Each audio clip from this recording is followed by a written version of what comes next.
professional. I need to look this way. All right, we're on air. Woohoo! Welcome.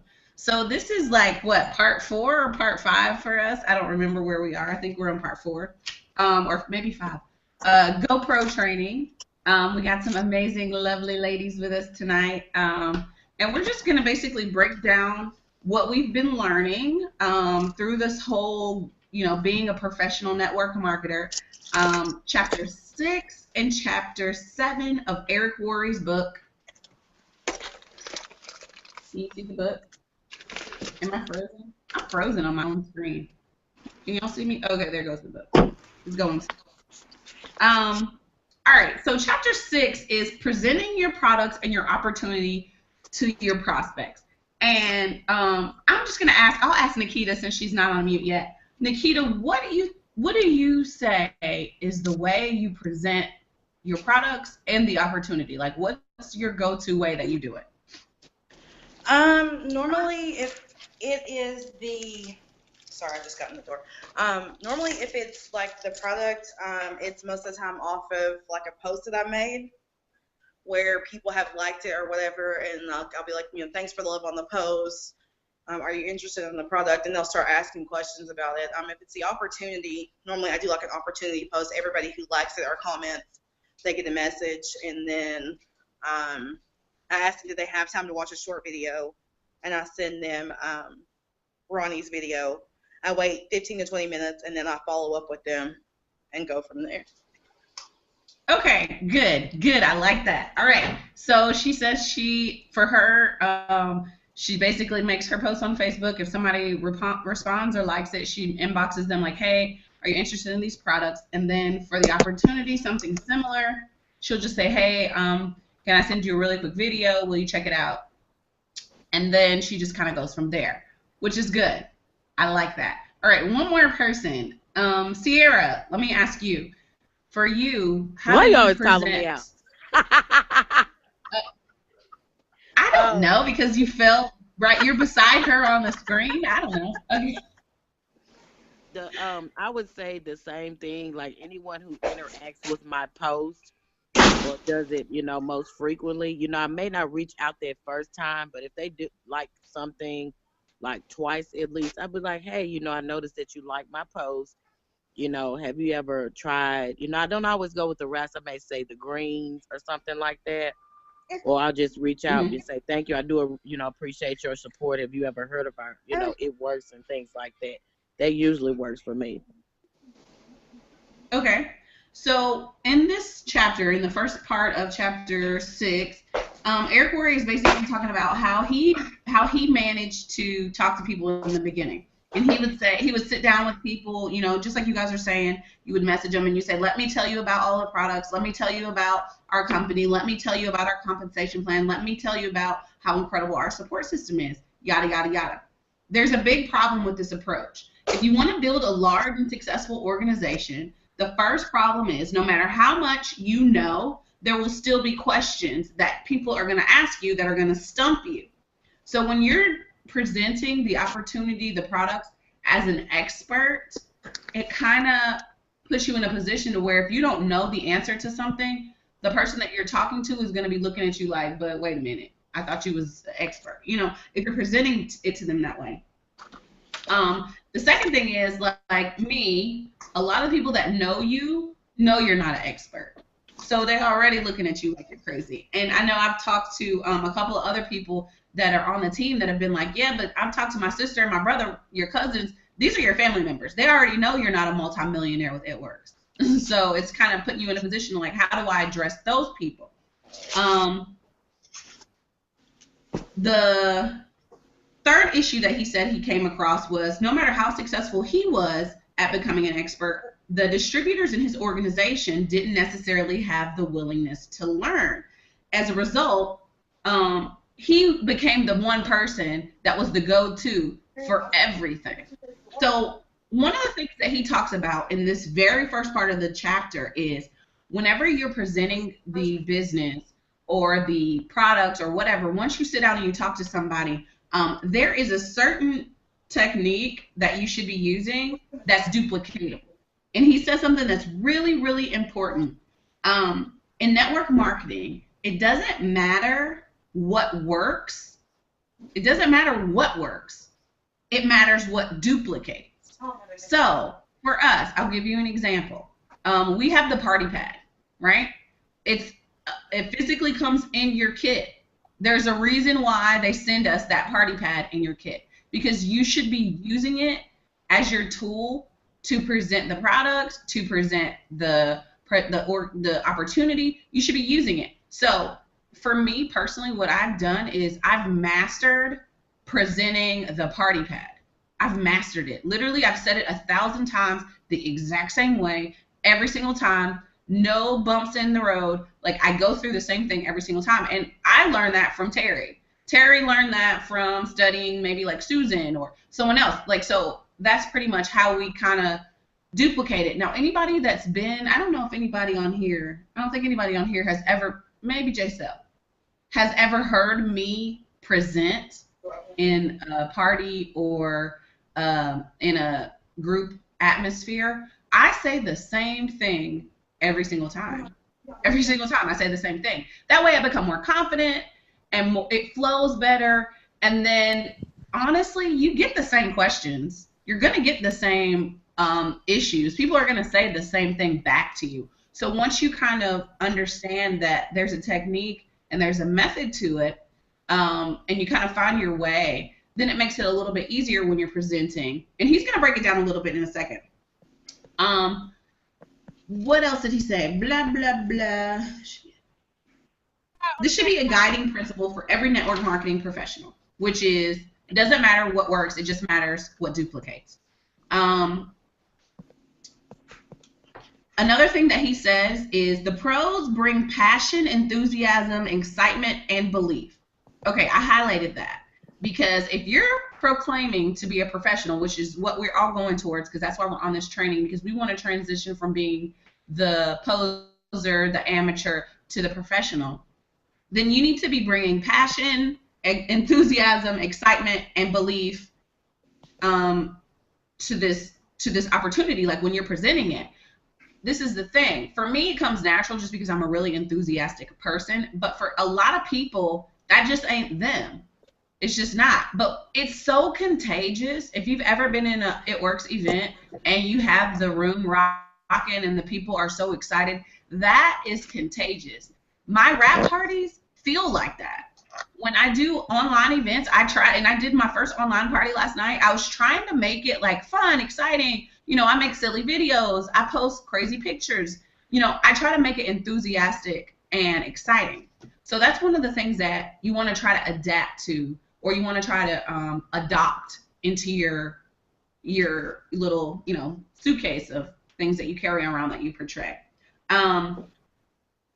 In addition to learning how to effectively present your product or your opportunity during your personal recruiting efforts, it's also important to learn how to present your opportunity to groups of people. Like I said, I hosted the first It Works event in Belgium last month, right? And it was so funny because I've done these events over and over again. I've been to so many things. I was still scared to death. Like, I was like, oh God, what am I going to say? One, these people don't speak English. So now I've got to speak a foreign language and present the party pad. Yeah, try that one.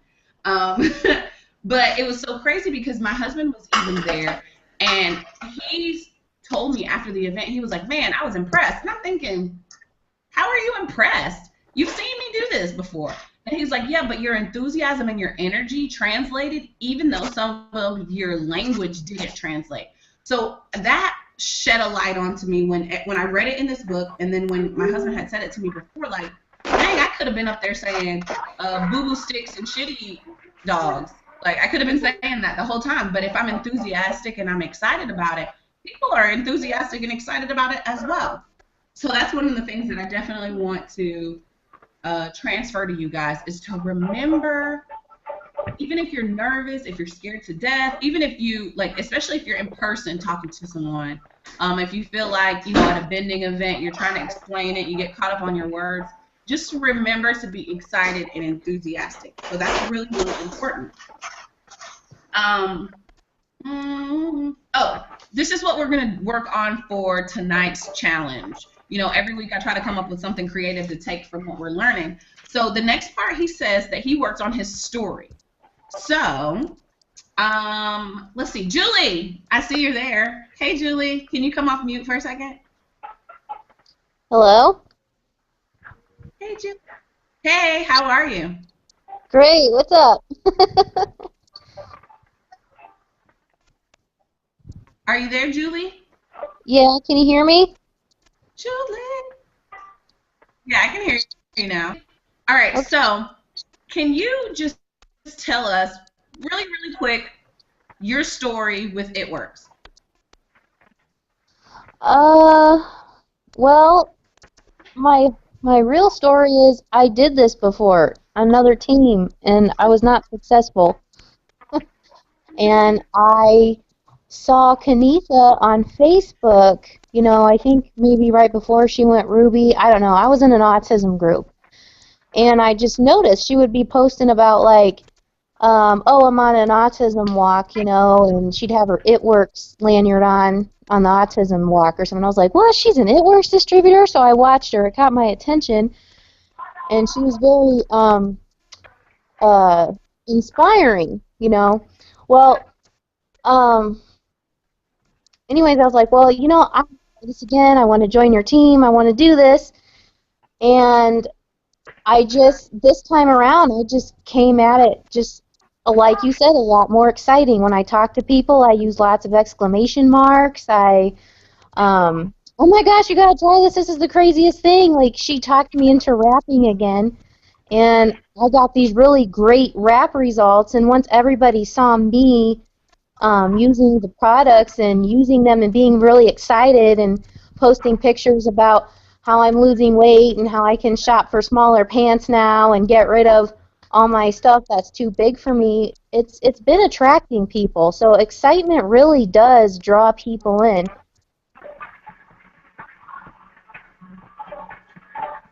Awesome. Okay. So I'm really glad that you brought up a lot of those key points. You've done It Works before. You tried the raps before. You decided to come back on board. You noticed that there was another, It Works distributor with something that you could relate to. She was an autism mom. Now, you didn't say this, but I already know it. You've had success since you rejoined It Works, right? Yeah. It would be that. That's your story. So one of the things that Eric Worre talks about in this chapter is an effective testimonial. Everyone should have this with their business. Even if you just started yesterday, you have a testimonial. Julie has a really good one. And I like hers because she has done It Works before. So in a minute, like when we get closer into chapter 7, people are going to have this apprehension because it's network marketing because they failed at it. Well, Julie would be the perfect person to reference because she's done at network marketing before, but then she came back with us and had success. So this is one of the things that I wanted to definitely hone in on is making sure you have a story. Me personally, I was an Army wife, mom of 5. I started this business when I was 8 months pregnant. My husband was deployed. I was in school full time. I was doing everything. I didn't have time for this business. So that's how my story starts off. Now, as you tell your story, you have the big reason why you had apprehensions. Then you go into, but you decided to join anyways. Then you start talking about how the business has changed your life. The business has changed more than I've ever made at any of my other jobs. Now, when I'm talking to someone who's not a distributor who might be interested in this, that sounds appealing. So even with Julie, when she says, hey, this was my story. I started this business once before. I didn't do as well as I wanted to, but then I decided to come back, and now I've had more success, and I've made a little bit more money. I'm really excited. We're going to the top. That's appealing. So what I want you guys to do, and just think about as we finish out this chapter and going into the next one, is how you can orchestrate your own testimony. Like, what's your story with It Works? And I want you guys to start practice telling it. And then later on in the week, I'm going to do an incentive for the My Why challenge. We do them all the time. We do them all the time, but this one's going to be a little bit more directed towards, you know, your why of, you know, your testimony with It Works. If you have that, trust me, it works every single time, hook, line, and sinker at the end of your party. It works. I'm telling you, it does, because you're relatable, you're a person, you had struggle. I can understand where you came from. Now you have success. I want success. So it makes it more appealing. These are some of the things that he says. I think there's only, oh no, there's 4. Your background. You want to include your background. The things that you didn't like about your background. I was a stay-at-home Army wife, but my husband was never there. He missed so much of our life that it was really disturbing, and we were broke. I didn't like that. The how network marketing and your company has come to the rescue. It Works has put me in a position to where if my husband decided he wanted to leave the Army today, he can. They saved us. So that's what you want to, I mean, I'm just using my story as an example to give you how I deliver it, and then you can kind of take it and put your own spin on how you would deliver it. And number 4, your results. I've actually earned the double diamond, the double good diamond bonus. You know, my husband earned an emerald bonus. We've been able to pay off our debts, our cars, you know, certain things. If you earned a $25 Rap Cash, you got some gas money. Gas money that wouldn't exist without It Works. So you use that. If you have made friends, and that's all you made, if you ain't made $1, you've made a stronger social circle. Use that. You want to definitely say how this company has changed your life and how you feel about your future. I'm going to the top. I'm going to be a millionaire. It's going to happen with no doubt about it. I'm going to be an international millionaire. So when you take on that attitude and you're talking to people, that is attractive. And people will want to be, they're more likely to want to be with you. They're more than likely want to join you. Okay, so let's see. He says for him, the evolution of becoming a presenter, which is that person that's able to have the flowy conversation that just, you know, gets people excited.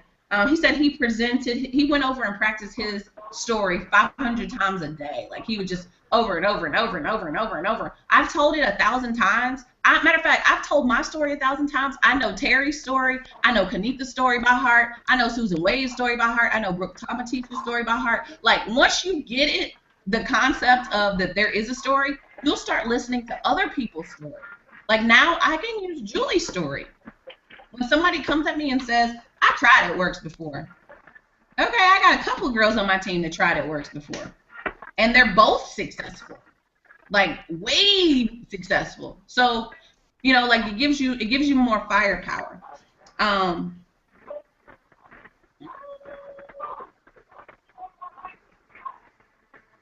The evolution of becoming a presenter went through several stages. Learning my story, learning the standard opportunity presentation. The standard opportunity presentation for us is the party pad. Like if you don't have the way that you present that, even if you do it through Facebook, if you do it through Instagram, if you do it in person with the party pad in your hand, you should have a way that you deliver it. Hey, it's only $99 to join our business. With that, you get your business builder kit. It comes with the wraps. It comes with a lot of marketing materials. And you get your website free for the first 30 days. After you get your business builder kit, you go on to your step number 2. Like the steps of success, that you got to be practicing that. And this is when you go from being somebody that's just in It Works, the poser, to somebody who's working to be a professional, like at that amateur level, like now I'm working. And then once you get it to where you clearly have it down, now you become more into the professional realm. Terry could say it with her eyes closed, backwards, hanging upside down. Kanitha, I'm pretty sure she can too. So if you think about these positions that you're claiming that you want to go get, I want an ambassador diamond, right? Well, what does my ambassador diamond look like? Not physically, but what kind of stuff can she can spit out the compensation plan upside down, in water, backwards. Like she knows it. So that's the kind of thing that I should know. And being able to present the opportunity is one of those things that you should be practicing that. And the best way to practice is tell people. Like actually go up and talk to somebody and say, hey, Let me tell you a little bit about the opportunity. It's absolutely amazing. It's only $99 to start. With that $99, you get your business builder kit. Like, it's like a robot. Like, that portion, you should have it down. So that's really important. I don't want to stay on that too long, but that's really important. To summarize the skill sets, remember a few important things. When you are prospecting, you are the messenger, not the message. Get yourself out of the way and use a third-party tool. For us, third-party tools are videos. I think Nikita says she sends a Renessa Brown video. Some other people might use other videos that they send. Terry just made a video today. It's a really good video. Use it. That's a third-party tool. The Party Pad is a third-party tool. If you send somebody the picture of the steps to success, that's a third-party tool. So you should definitely be using that. Learn to tell your story in a way that will make your prospects curious to hear more. Like, your story should make me want to be like, well, what else can happen with It Works and if I join? You know? And then when it comes to presenting in front of groups of people, preparation is the key. When you are prepared, it's fun. Now, he says something else in this chapter. I didn't say it, but maybe it's not this chapter. Maybe it's the next one. He said the person with the marker is the one with the money, which I want you guys to understand at some point, especially if you're trying to go diamond, double diamond, you're trying to get these top leadership positions, you're going to have to stand up in front of people and talk. So get that fear out of your mind. It's going to happen. If you want to be a diamond leader, double diamond leader, triple diamond leader, triple diamonds host One Team, One Missions. They have the microphone and the marker. They're talking. They're giving tips and tools. So you guys get your mind prepared and your fear out of the way so you can go ahead and know you're going to be doing that. I'm going to be doing that. I'm going to be standing on the stage. I'm going to be talking to people. Right now I'm thinking about what I'm going to say when I go ambassador. And then the music is pumping. The next part. Now we're going to start talking about, before I go there. Does anybody have any questions? I never ask. I always forget. You guys have any questions, comments, ideas? No? Okay. Next we're talking about chapter 7, the follow-up.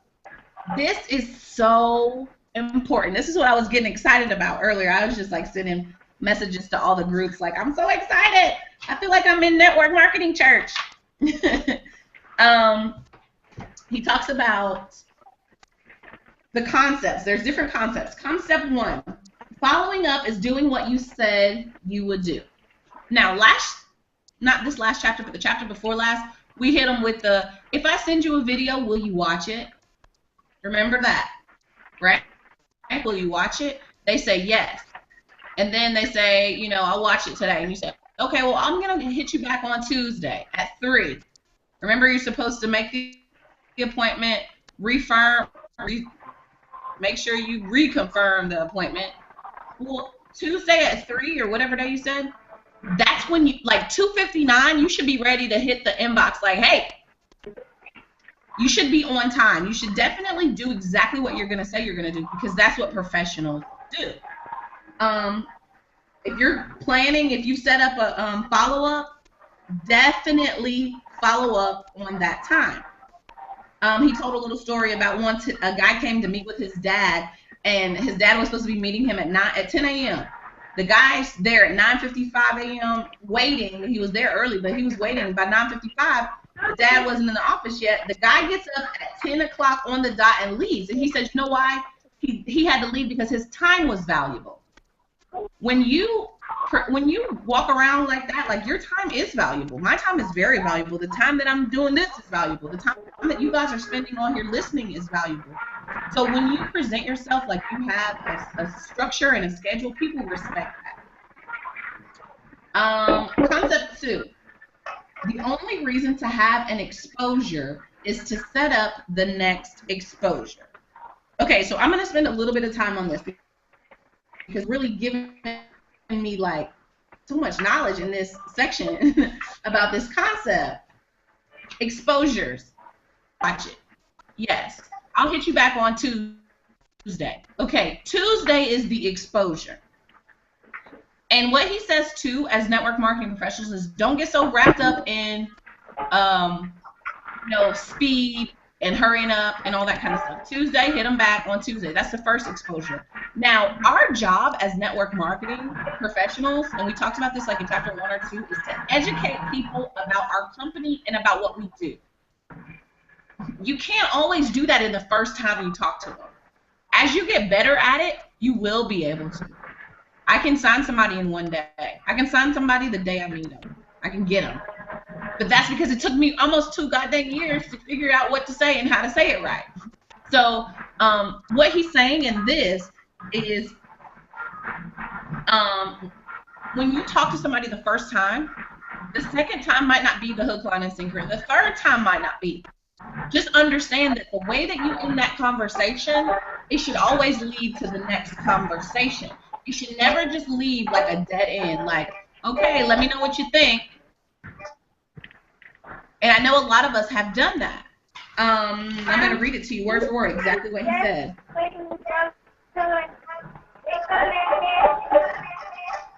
Okay, he said he asked one of his mentors, for help, and the guy told him, hey, the only reason why I have exposure is to set up the next exposure. He said, that blew my mind. I thought the reason to have exposure was to get the person signed up.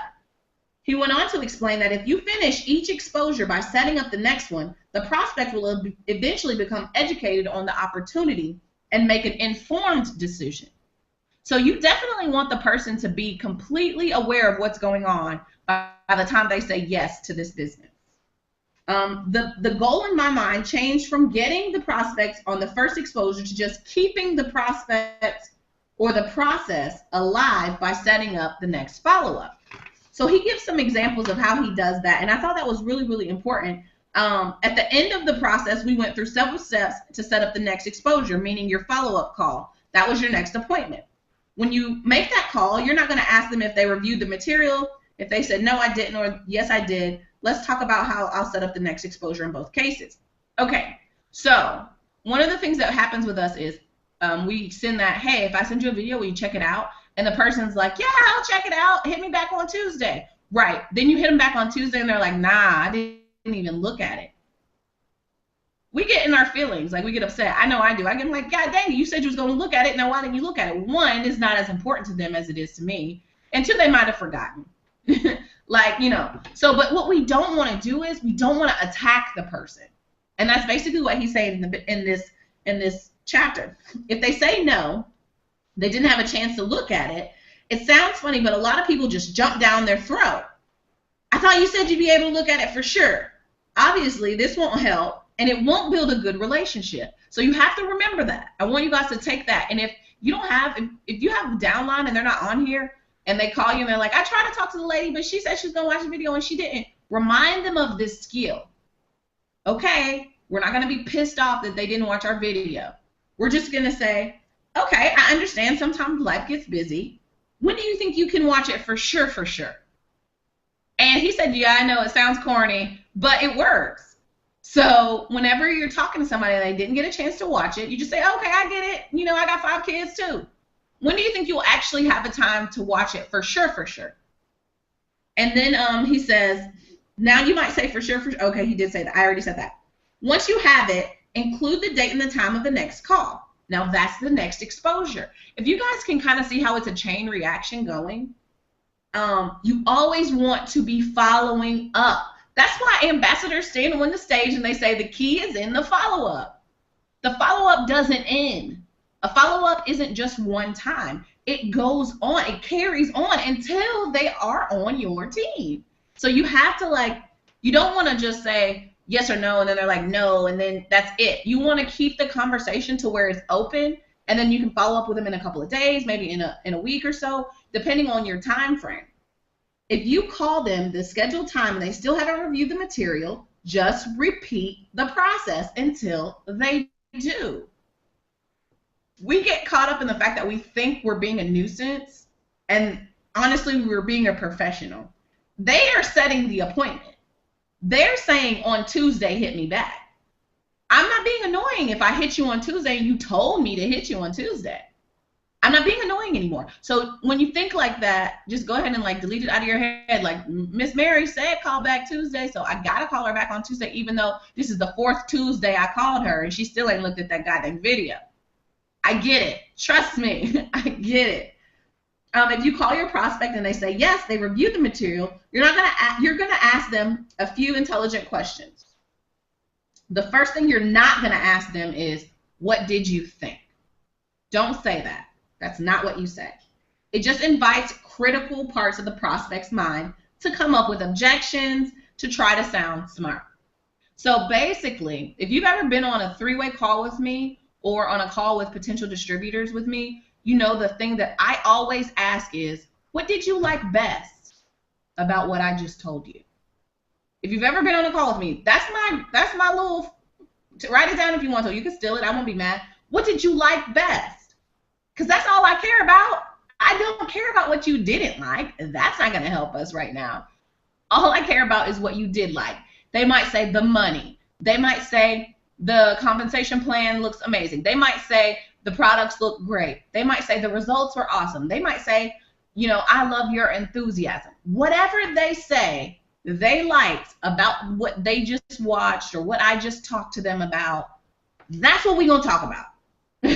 That's where we're going to steer our conversation. And that's basically what he says. The best follow-up question I've ever used is, what did you like best? Please, please, please, you guys, just try it for 90 days. Try it for 90 days. Use that question every single time you present somebody with it. Even if you're just talking in the grocery store and you're like, hey, I wanted to share these amazing products with you. They tone, tighten, and firm in 45 minutes. And someone says, oh, okay. And then, you know, after the conversation's over, then you say, hey, well, what did you like best about what I told you? Oh, I think those wraps sound good. Awesome. That's what we're going to go for, the wraps. I'm going to call you back about the wraps. So that way you understand how to deliver the next message to that person. What else did he say? Another great question to ask, and I think this was in our online party last night. On a scale of 1 to 10, with 1 being 0, interest, and 10 being ready to start right away, get started right away, where are you right now? On a scale of 1 to 10, you know, 1 being the worst, 0 being the worst, 10 being the best, where are you in joining right away? They might say 10, they might say 1, they might say 7. It doesn't really matter what they say. With this question, anything over a 1, if 1 is the worst, anything over a 1 is a good answer. It says that they have some interest. Most of the time you'll get something like 5 or a 6, which I think out of the 4 or 5 girls that posted last night, they said they have a 6. And I'm thinking, what is a 6? Like, why are you saying 6? Because it's not 5 and you want to go 1 up above 5? Because you want to be above halfway? Like, really, what kind of thought did you put into that? But okay, whatever, 6, got it.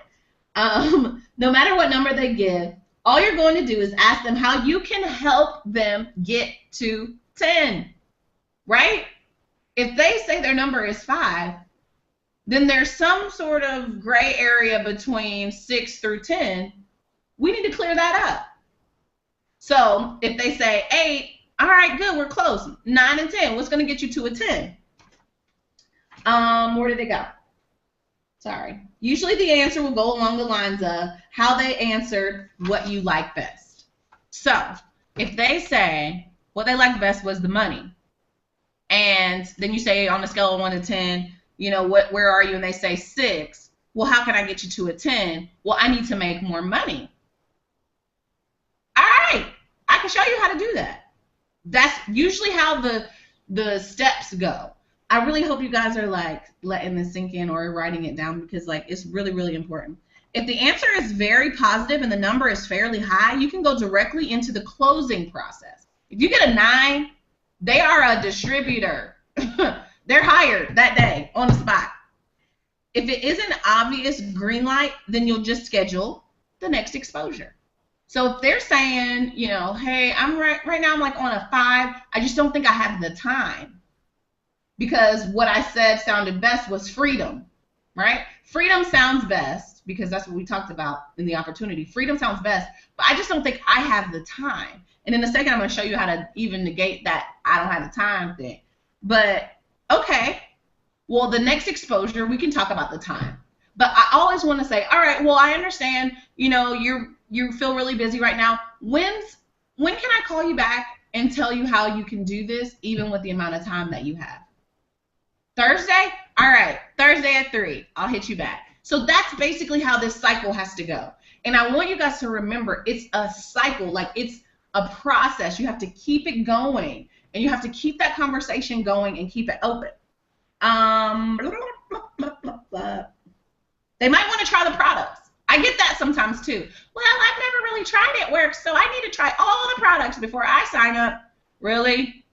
This lady told me that the other day. I'm like, really? You got to try all of them? Give me a break. Tell me how Estro with them is then. They might want to try the products. So you have to help them do that and then set a follow-up date. So in that situation, when somebody tells me they want to try the products, I might say, okay, well, look, you can get a wrap for $25 and you can try it. We can see your results. I'll show you even how you can make money by getting great results. They want to try the greens. Girl, you can try the greens right now. I got a sample in my car. I keep a sample in my purse. You want to try it? You want to try something? So always be ready for that. Like, don't allow whatever their issue is to cause a halt in you going forward. All right. Okay, this is what used to happen to me at the beginning. I would have someone look at the opportunity. When they were done, I'd say, so what did you think? They usually mumble something like, I'll let you know, or I'll get back to you, and poof, they were gone. How many people has this happened to? My hand is up. Like, this happens because we really don't continue on with the follow-up. Like, I'll get back to you, and then they're done. And then we got like 4 or 5 potential distributors. You see what I'm saying? That's what happens. So what we want to do is just alleviate that altogether and keep the exposure going. You want to continue to expose them to the business. I never finish one exposure before setting up the next one. That's it. All right, well, when you want to talk about how we can make more money then? Tuesday at 3, gotcha. Concept 3. It takes an average 4 to 6 exposures for the average person to join. Okay, so if it takes 4 to 6 times for you to talk to me, for me to join, and I'm only talking to people one time, do I really have the right to complain I'm not getting anybody to sign up? I can't find distributors. Nobody wants to join my team. Because I'm only talking to people one time. And then it goes poof. Remember how it went poof? No. Now, if you apply this, you won't have to worry about it. You keep doing the exposure to the next exposure to the next exposure until you get them 4 to 6 times. The average person takes 4 to 6. Y'all think y'all about to get these ones. Like the one time I talked to you, you joined me. And they are out there, but it's rare. They're probably a blue, and what fun is that? I mean, you're just going to have another crazy person like me on your team. Like, sure, I'll join up. What? I'll join.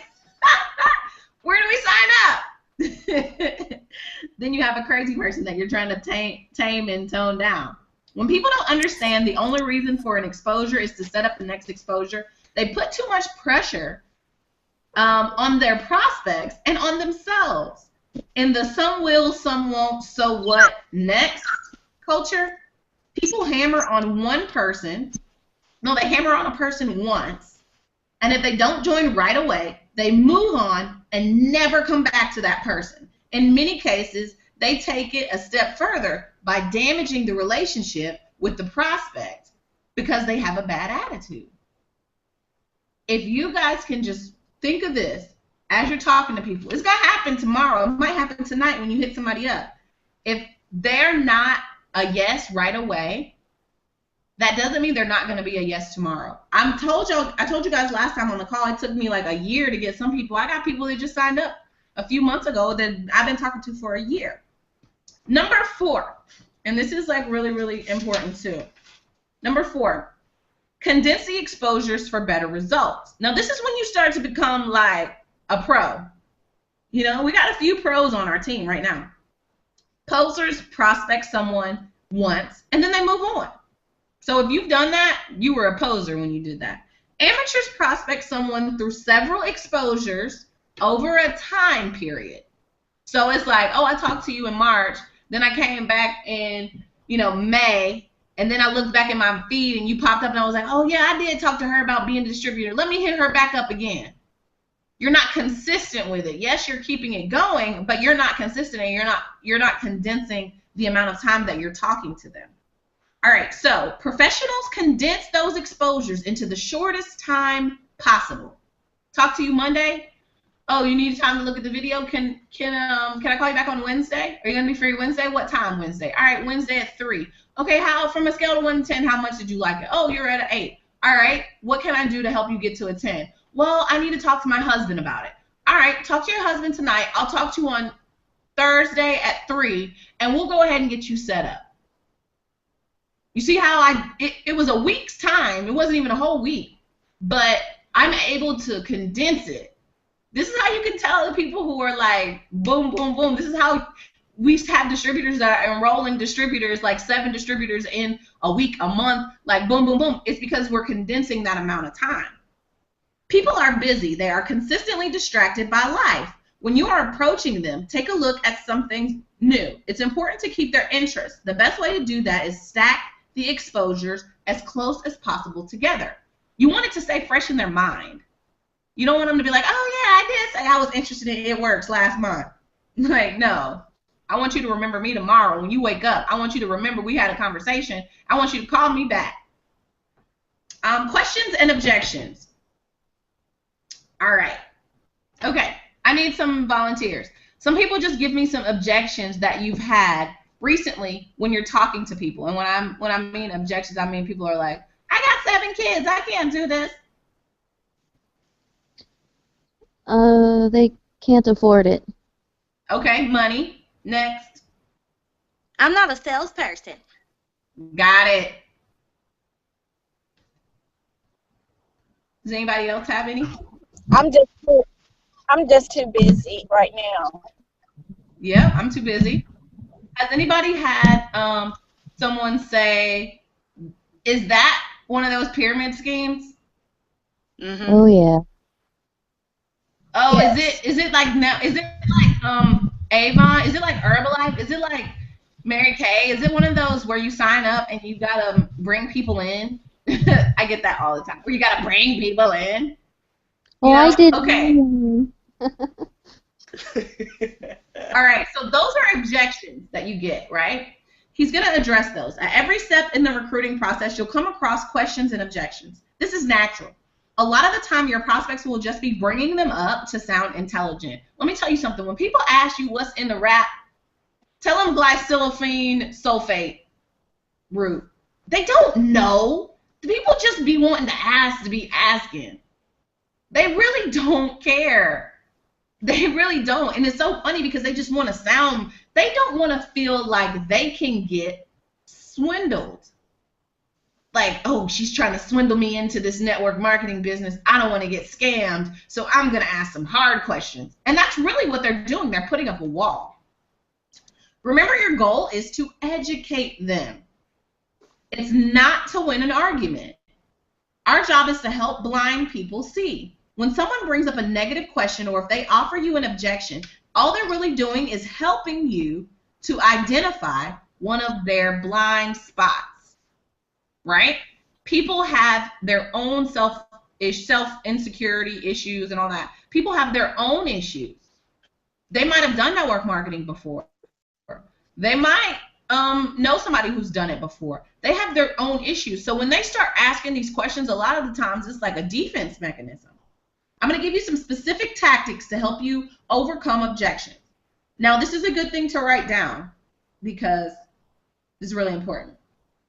I want you to remember this. Spend more time on focusing on concepts. Tactics come and go. Like, if I say red, blue, green, every single time, red, blue, green, red, blue, green. Yes, that works sometimes. But if you understand, I need to say colors. I need to mention colors. That's a concept. It's not so specific. A tactic is more specific. A concept is, dang, I need to be saying colors right now. That's what you have to understand when you are entering into objection, because you don't want to sound like a robot when you do hit those points. You want to really be able to break their objections down. Let's see. I found that objections fall into one or two categories. The first is the prospect's limiting belief in their abilities. That's their own self-insecurities. Or they aren't sure they can be successful. The second is limiting belief in network marketing. This is the people that are like, oh, it's a pyramid scheme. They aren't sure network marketing will help them achieve their life goals. Now, we all know that it will. So we're really confident, but they have no idea. So our goal is to educate them. For both categories, one of the best concepts is empathy. Empathy. I don't know if we have any reds on the call tonight. Are any of you guys red? If we have any reds, you guys sometimes lack empathy because you drive a bulldozer and you run people over. If you're a red, you don't give a damn about empathy. And that's okay because I'm going to try to help you. Empathy. This is really, really good. This is what I highlighted it. It says feel, felt, found. If you have a pen, write it down. Feel, felt, found. Believe it or not, your story and the story of other people like Julie, she's got a good story. Use Julie's story, guys. Will do you more good for overcoming objections than anything else.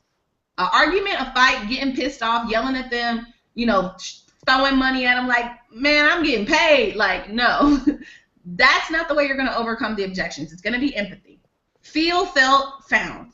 There's an old tactic. It works with the concept of empathy. When a prospect offers an objection, you respond with, I know how you feel.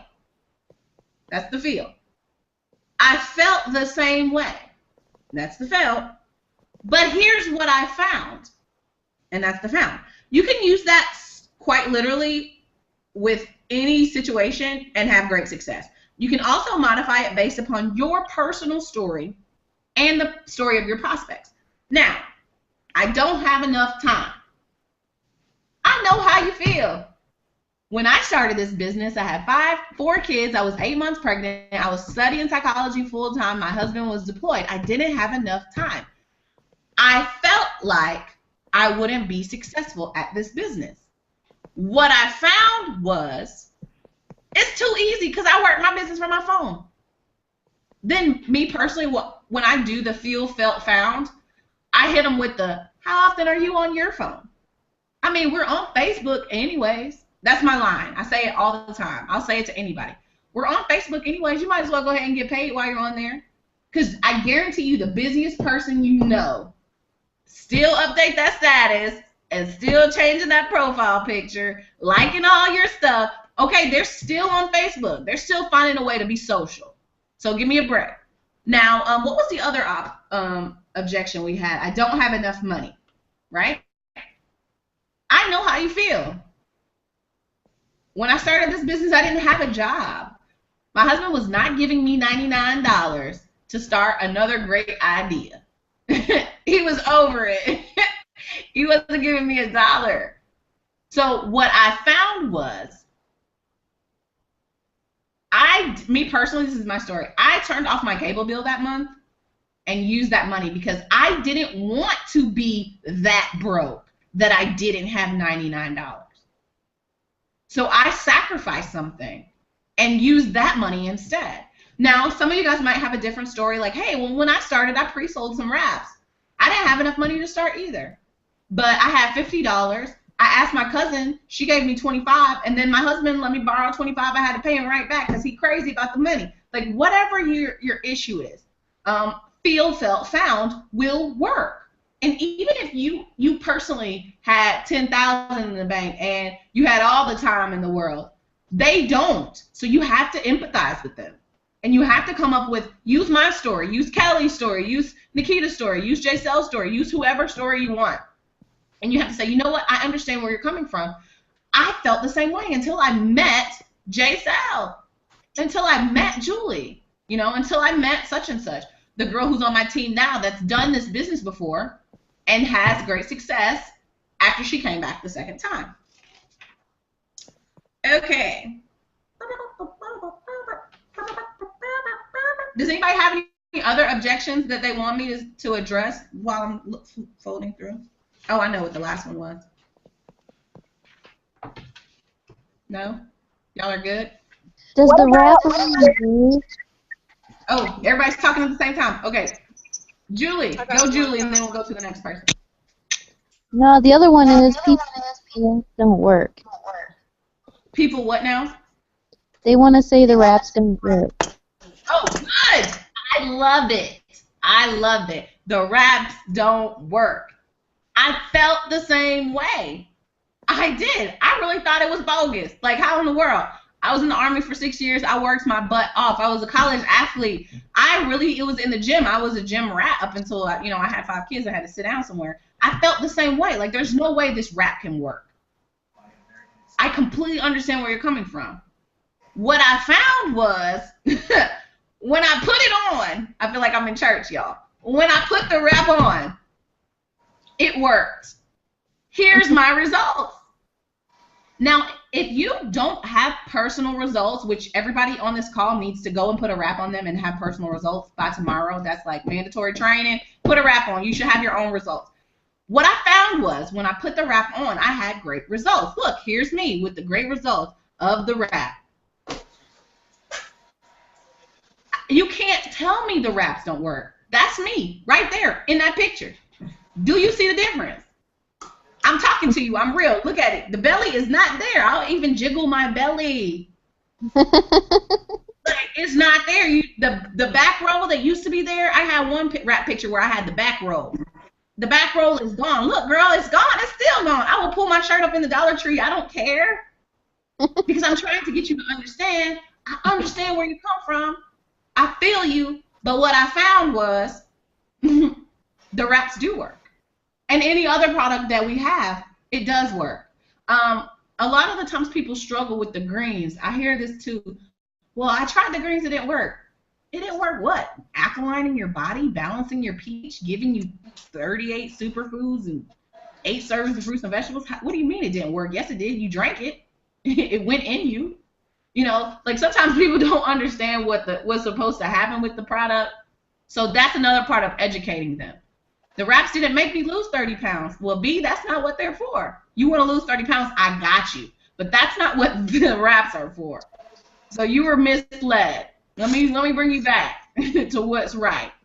What was the other one? I think I want to say it's Lala. Did you have a objection? Somebody else had an objection. Oh no, that was Jocelyn. Jocelyn, did you have an objection? I don't know why I thought that was Lala. I did, but it's all good. No, tell it to me. I want to use it as an example. I think you might have already answered it. I had a person say their plate was full. Right. That's the one where they're too busy. Like, and Jocelyn, you got a baby. You're a single mom. You work. Hell, I seen you hustling door to door you got like 6 jobs. You don't get tired. Like, you are busy. You have to use yourself. Like, listen, I agree. I am busy. I understand you're too busy. But you're also too busy to be broke. Like, who wants to work 6 jobs and still not have enough money to take care of the things they want? Like, I don't want to live like that. And what I found was it works has helped me come up with a supplemental income part-time. And now I'm making a couple extra $100 that I can use to do the things that I want to with my son. As a single mom, I would never be able to do. You use those, use the things that make you a person. That make you relatable. Did anybody else have a objection they wanted me to address? I get well, I'm not confident like you. Right. No, I get that too. I do. I get that too. And that's a hard one for me because I don't understand. I don't feel you. I'm sorry. I'm really, really outgoing. Okay. So for me, I have to have empathy. I'm a little red too, by the way. I have to have empathy. And I have to say, you know what? I totally get it. You don't have my personality. And this is how I spin it. But you know what you get when you join my team? You get me, and I have my personality. I'm going to help you. I'm going to train you. I'm going to be there for you. I'm going to cheer you on. You're going to get me. And then eventually, as you grow into this business, and what I've seen, because I don't feel it, but what I've seen with my other distributors is they've become more confident. They've become more eloquently spoken. They've become more, prolific in public. They've been able to gain confidence, all because I kind of transfer that to them. And I train them and I show them how to be excited, even though I have mostly excited girls on my team. But I'm using those things as what I found, not what I feel, because I don't feel it. So what I found is the girls that have joined me, the ones that felt like they didn't have the confidence, just by joining this business, you gain more confidence. Because you start to do things that you would have never done before. You start to face your fears and you start to overcome your obstacles. And then you start to make money. And then you're able to provide. Man, y'all don't know how good it felt last month. My husband wanted a car. We got paid this month. And I was like, boom, go get you a car. Like, that built my confidence. And I'm pretty confident. But that really made me confident in my personal situation. So you have to use that too as an example.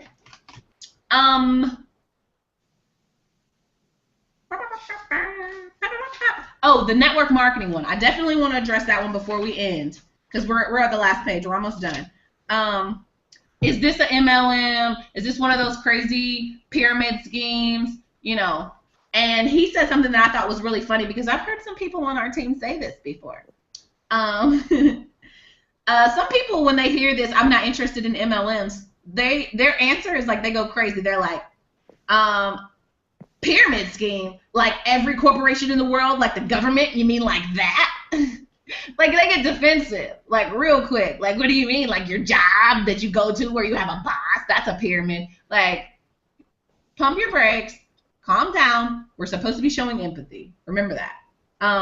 Instead of going crazy on your prospect, it's important to understand where this particular question comes from. And he says in his experience, has shown him that usually they know somebody who's joined a multi-level marketing business, or they've done it themselves, and then they haven't had success. The scenario represents well over 90% of the people who ask this kind of question. Like, they've tried it before and they weren't successful. So this is a good way that he kind of, nips that in the bud. And this is a really good one too to kind of write down, for shorthand. Typical example. I'm going through my invitation process when the prospect says, wait a minute, is this an MLM? And then they say it with emotion. I reply, oh, you have a story. Did you try it out at some point? What happened? Write that down. You have a story. If they talk about MLM with some sort of negative emotion, they could very well have a bad experience. We want empathy, so we need to find out what it is that happened. And, you want to try to relate to the person. They say, yeah, I joined the company a few years ago. I brought some products. I lost my money. And then his response is always, well, what do you think was the reason why you didn't have success with that business? Now, we're not talking about them per se, which really we know is them that was the issue. But the way that you pose the question makes a really big difference. Well, what do you think the reason was? And they say, well, my friend asked me to do it, talked me into it. I didn't have a lot of time. I thought more people would join right away, and they didn't. I guess I just lost interest. And then he replies, do you think that you really gave it a fair shot? Like, did you really work it hard? And then they're going to probably say, no, not really. And then he says his response is, do you think it was network marketing that was the problem? Or do you think maybe your timing wasn't right? You see how I didn't say it was you, fool? Like, because that's what I want to say. It was you, fool. But I just say, well, maybe your timing wasn't right. And they say, yeah, it was probably the timing. The dynamic. I've had thousands of these conversations. They all are slightly different. But if you ask someone a question and they are friendly through the process, you have a strong opportunity to help them to get rid of the blind spot and take a look at what you have to offer. In addition, you can relate to them by saying you have the same objection initially. Like, hey, I felt like that in the beginning. And if someone uses the word pyramid with me, I always say, oh, no, pyramid schemes are illegal, and I would never do that. I've heard Terry say that 100 times. Pyramid schemes are illegal, and I would never do that, because pyramid schemes are illegal, and that's not what we do. For the people asking with emotion, I usually say, yes, this is network marketing. Do you know anything about it? What do you know about it? Like, try to find out where they're coming from. From those answers, I ask more questions. And through that process, I can achieve my goal of educating and understanding. Let's see, I don't want to bother my friends. I know you guys have heard this too. Oh, I don't want to bug my friends with a bunch of posts. This might come from some people that are already distributors. I don't want to bug my friends and be annoying and blah, blah, blah, blah, blah. And I relate to them by telling them my story or someone else's story. And then I ask questions like, what makes you think you'll be bothering your friends? If you truly believed in these products, would you let your friends know about it? Like, if you really felt strongly about something and these are your friends, don't you tell them, Colgate is the bomb. I use Colgate every time. Gain dish detergent, whatever. I love it. You tell your friends, like, oh, you need to try it. Right.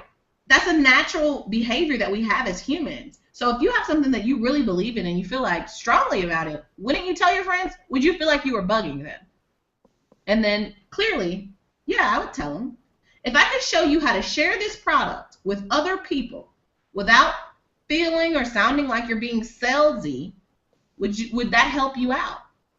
Remember, you want to try to bring the guard down of whatever their problem is. They might feel like, oh, well, I don't want to seem like a marketer. I don't want to feel like the person that goes to the door and asks you, do you want a Kirby vacuum? I don't want the door slammed in my face. Got it. But I can show you how to do this without feeling like that. Because you see me on Facebook. Do you feel sold? No. You're interested. Just by the way that I do it, there's a method to it. The last thing that a lot of people might get, this is the last one that he talks about, is how much money are you making? Has anybody gotten that before? Well, how much money are you making? Yes. Yes. Okay, I see some hands. I get it too. I was going after this one guy. He was like a really big entrepreneur in my town. And I was just like, trying to talk to him. He was like, yeah, but are you making money? And at the time, I was probably making maybe $1,000 or $2,000 a month, which for a stay-at-home mom and for It Works girl, heck, $1,000 is good money, shoot. But for him, that wasn't nothing. It really wasn't. So it kind of put me in a position where I was like, well, I don't want to say I'm only making $1,000 because that's not a lot to him. But really, it ain't about him. That's not even what it's about. It's about what it's done for me, because that's what you're asking about me. I don't need $50,000 in my bank account right now. Really, I do. But, that's what he wanted to hear. He wanted to hear me say I'm making $250,000 a year. If you're making money already, this is a great question. If you're not, your answer depends on how long you've been involved. If you're brand new, you can tell them you're just getting started. And this is another great thing about It Works, why I understand why he wrote this paragraph like this, because in some companies it takes you a little while to make some money. Our company is very different. You can make money today with It Works. So, that's one of the reasons why I definitely love It Works over other network marketing opportunities, and I'll scream it to the rooftops, because you can make money real quick with this business. If you're not, if you've been around for a while and you're not making big money yet, you can tell them you are working this part-time, which most of us are, and you're really excited about your future. You can also say that you're excited about your future with this company because things weren't going to change if you didn't do something to change them. Now, what time is it? Oh, okay. I'm making good time. I was broke, and I knew I wasn't going to make any more money. So if I made $25 extra, that helps me out. If you're broke and we talking about how much money I make more than nothing. And that sucks. Anything extra is always good. And I always say too, this is another thing that I always say, heck, millionaires are looking for other ways to make money. So it doesn't matter how much money you got. People who are trying to be successful in life are always looking for other avenues of income. And that's the intelligent way to be. What do you mean you only got one job and one source of income? Because what happens if something happens with that? You stuck. And sometimes I can talk to people a little bit more direct because my personality, and some people can pull it off, some people can't. But that's the truth. All right, last part. All of this takes practice, but if you get the concepts down, you'll find it becomes easy. And the other thing that should encourage you is that is you only have this handful of the same objections for the rest of your career. Most of us have heard the same objections. We haven't heard anything new. Like, do y'all go to space though? Like, no, anybody asking no questions like that. So pretty much the objections are going to be the same. So the more you get them, the better you are at addressing them. There is nothing new here. What I've listed in this section is about all that there is. Remember, our goal is education and understanding. This is the part of the process that makes the goal a reality. So, I really am glad that we got to go over that. I really, really, really love the part about the empathy. I hope you guys will use that. The process to follow up. What did he call it? The exposures. Remember that, guys. Please, please, please change the way that you're following up with people and make it a consistent follow-up. Also, the challenge for this week, I want you guys to work on your story. I'm going to do an incentive. I don't know what it is yet, but it's going to be good. And I'll probably announce it like later on in the week once I get over this volume heart attack that I'm having right now. And my volume starts to level out a little bit more. Maybe like Friday once we've gotten most of the rap parties done. But I definitely want to do an incentive on people who have put their story together. Julie, you have a great story. I mean, you can touch a lot of people with that. Who else has a really, really good one that's on here? Where's her name? Jocelyn. She has a great story. She's a single mom. Started from the bottom, now I'm here. Like, really, Nikita has a great story. You know, like, use what you have. Use your past. Use what It Works is doing for you. Use what's going to happen in the future. And put together your little testimony. This is what's going to get you people signing on the day. And that's pretty much all I have. Does anybody else have any questions, comments, concerns? Did you guys enjoy this? Did anybody learn anything? Was it useful? Hey, Felicia. Go ahead. I wanted to ask you about the story part. Hold on, let me take a look at the story. You were talking about making your story. I'm not really sure on how to do my story. You know, because everything's about a success. You know, I'm successful with that or the other. I don't feel like I'm a success yet with it. I'm just starting. So, well, let me ask you this. And this is how I would break down what were you doing before you joined It Works? Nothing. I was a homemaker. Okay, you were at the house, right? Personal job. Like, I was selling credit cards for Kroger, and then, you know, Mitchell joined the Army and was kind of like, let's get married and move. So it drew me off of us. So you're a newlywed to a service member in the Army. You're a stay-at-home mom. Your income was pretty flaky because you didn't have a solid, you know, career going, right? Yeah. And you said you were selling credit cards, right? I would use that like a mug. I'm selling credit cards for, what'd you say, Kroger? Yeah. Right. Did Kroger offer you a multi-million-dollar international health and wellness opportunity? No. Absolutely not. There was no growth in that. There was nothing that you could take from selling credit cards. Maybe you could have been a supervisor. They might have gave you like a little bit of health insurance once you moved up in 15 years. But at the end of the day, honestly, it was a dead-end type of job. And you didn't like it. You know what I mean? And then, too, you're saying, oh, I didn't have much success. Have you gotten any customers since you joined It Works? Yeah, I have 7. You made money. You made money. That's why people want to do this, because they make money. So you can't say you're not successful. You made money. You've networked with women around the world. You've built a social circle of women around the world. Now you have people you can call on to get professional advice, whatever type of other advice you want, business partners that are millionaires. Are you crazy, girl? Hey, Felicia. Would you say, Desmona? I'm sorry. I said, and the simple fact that she took the step to join the business makes her a success, because a lot of people are very fearful of doing things like that, and she made that first step. So that is a success in its own self. So I want So, girl, you are a success. have more confidence in what's happening right now. Okay, that's the thing. You have to know what you got. And I think that's where a lot of people struggle. It's not just you. Me, personally, I was born with the mindset of a baller. I was born like that. My mother instilled it in me from day one. Like, my grandparents did it. Everybody doesn't have that attitude, so they have to kind of grow into it. And it feels funny at first. Like, it feels funny saying I have a multi-million-dollar international health and wellness business with women and men all across the world, millionaires send me messages on Facebook. Girl, please, are you serious? Like, you are successful. You are. And that's the thing. Once you own it, you feel it, it'll be like eluded from your pores as you walk down the street. And people will be attracted to that. They will. They'll be attracted to that, and they'll say, wow, I didn't realize. Like, people are on my Facebook all the time. Like, they really think we out here, like, Arab money. I mean, we're still on the E6 budget.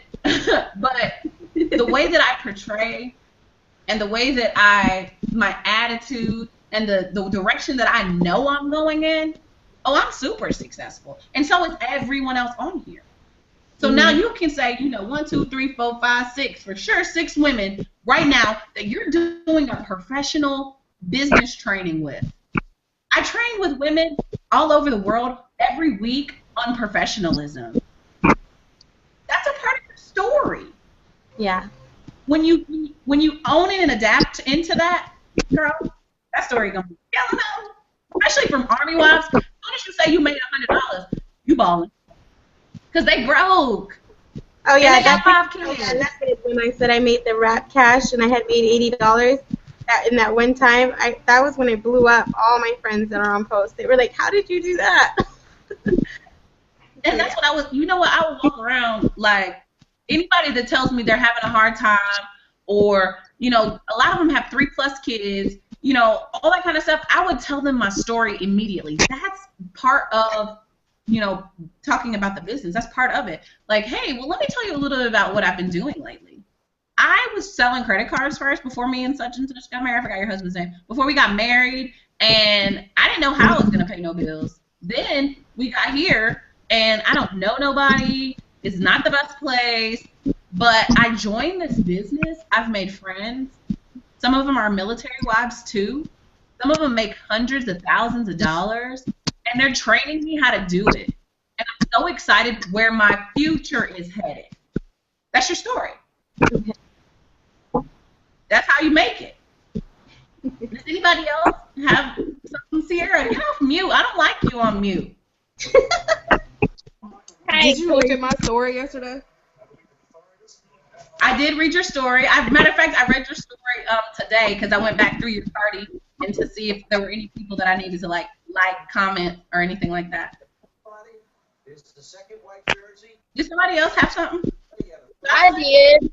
Yeah, I feel like lately I keep getting approached with people who are in other things and like they're trying to recruit me.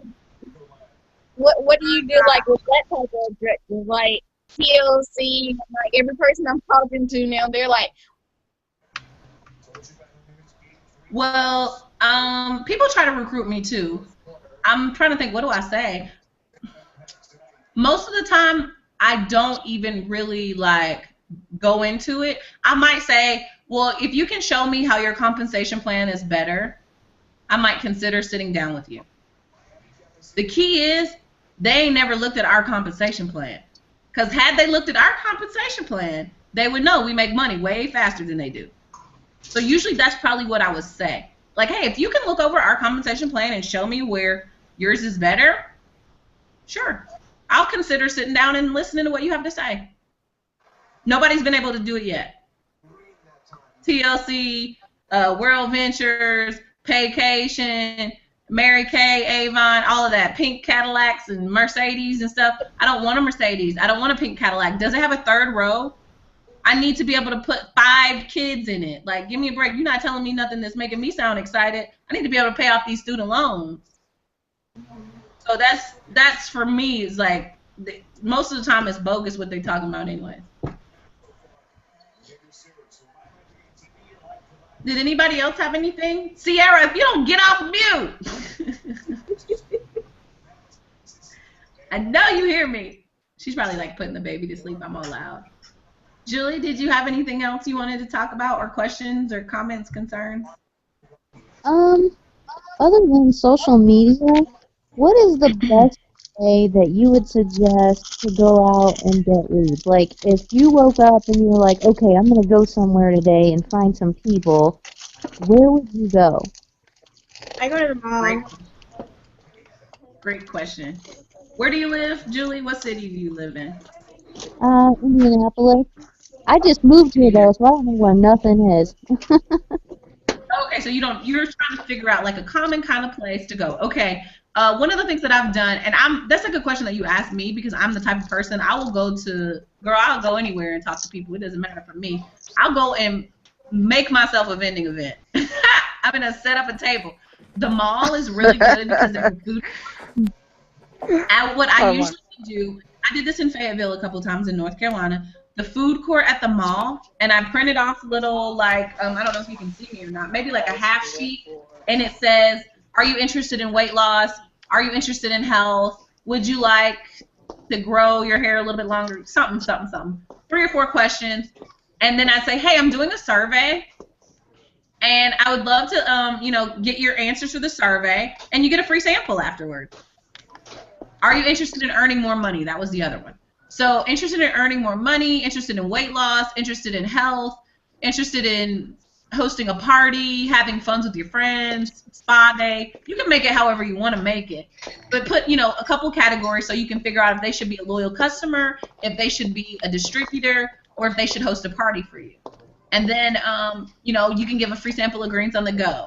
This past week, I went to a kids' day on my base. It was at the gym. I knew what I was going for. I didn't go for Kids Day. My kids went for Kids Day. I went to go to work.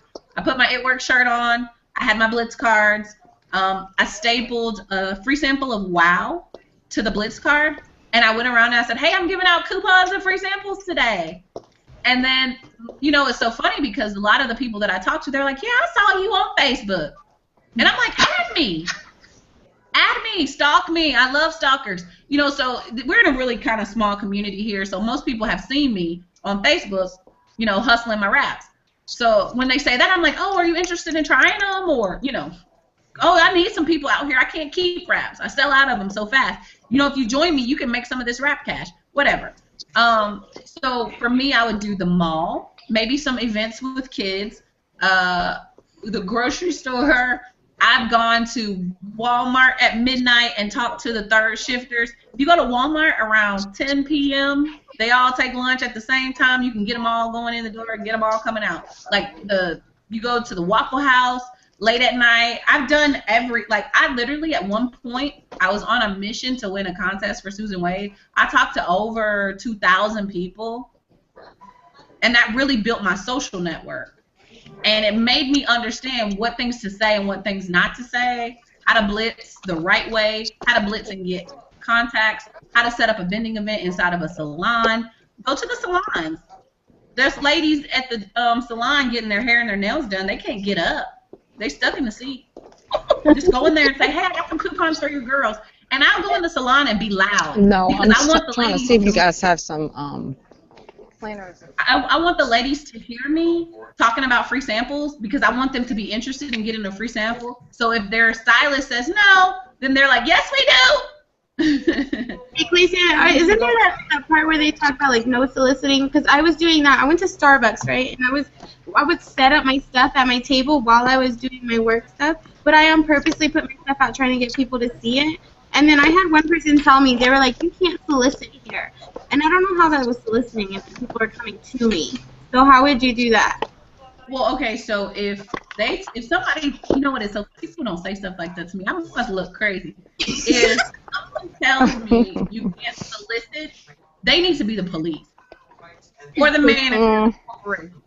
My question is, did you buy something while you were at Starbucks? Yeah, okay, so my thing was when I first started this, my husband was gone, so I treated myself to Starbucks every day. And then I started doing the It Works stuff, and so I would set up all my stuff at my table. and I had my laptop and everything out, and then I would have my drink. So I'd be barely sipping on my drink, but I was waiting for the people to walk by, and they would see all my stuff. Or the ones that would say, hey, what's that? And I would hurry up and talk to them. You know, it was more like of a setup. That's not soliciting. And I would say that soliciting is Yeah. if I'm selling or marketing something here, and I'm not. I'm sitting here having. Yeah. I was gonna say I go to a lot of Starbucks, and I usually have like my lanyard or I have it on my bag. And I Yeah. have like greens on the table, and I'm like mixing it in my whatever I got from Starbucks. Or I'm like, Kenzie, do you want to choose? So I'm pulling like chews out of my bag or whatever. But usually it's just me. Bring your kid. Usually it's just me and my daughter chilling out at Starbucks. And she's talking to people, and then people are talking to me, kind of thing. Yeah. But like the Julie, best blitz I'm girl trying to think ever. of where else I have gone to do mostly crowded places. IKEA. I love IKEA. Chuck E. Cheese I was don't know really if good when I went Doctor's with office my and brother. dentist's office. I don't know if IKEA is by you, but that's a good one. Sporting events. Anytime there's a concert, a sporting event, a major event in your city or town, I'm there. I'm there on the. I done talked to the security guard and he done let me get past the gate. Like I'm in. Julie, who's treating your son? Huh? Who's treating your kid for autism? I have 2 girls with autism. Okay, but who's treating your kids for autism? Oh, what do you mean by treating? Like, who's following your kids' care? Because I'll go to, like, different offices and be like, okay, well, I want to, like, talk with the doctor, be your center, or I'll go to different schools and different dentist offices because, you know, our kids are autistic. And if I don't feel like it's a place, then I know my kids aren't going to feel like it's a friendly place. But a lot of times, people will see my Blitz card and somebody will ask me something. Yeah, I've gotten that in their doctor's offices and at the autism center they were at. But then somebody had a friend that was already telling it, and they all with that person. I'm saying, But- like, I'll go to doctor's offices or But dentist do you places, go to and I the know my doctor's kids office? I'm not are in not line. That's basically what she's saying. Like, Oh, I go to fun. the bank. I go to the bank that's not my bank Yeah, and drive that's what through I'm there. saying. You're stalking.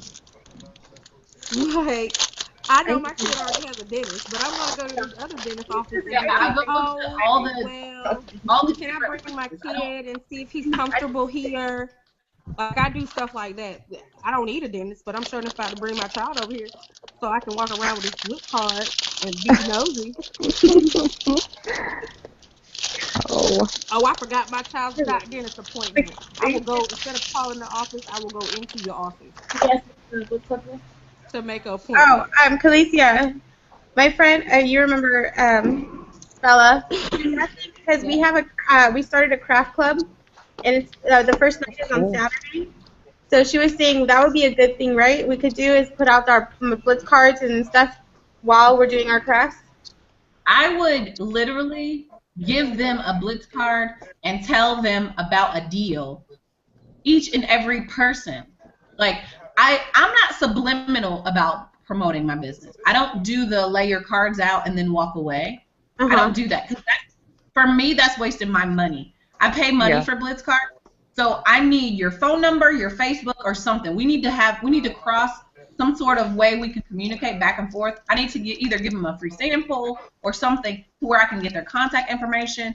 Most of the people that I met last weekend, they're already following me on Facebook. So me giving them a free sample, I'm like, hey, what's your name on Facebook? I need to put a face with a name because I'll do that. Oh, I'm following you on Facebook. Really, show me, where are you? Message me. You know, so we can converse a little bit more.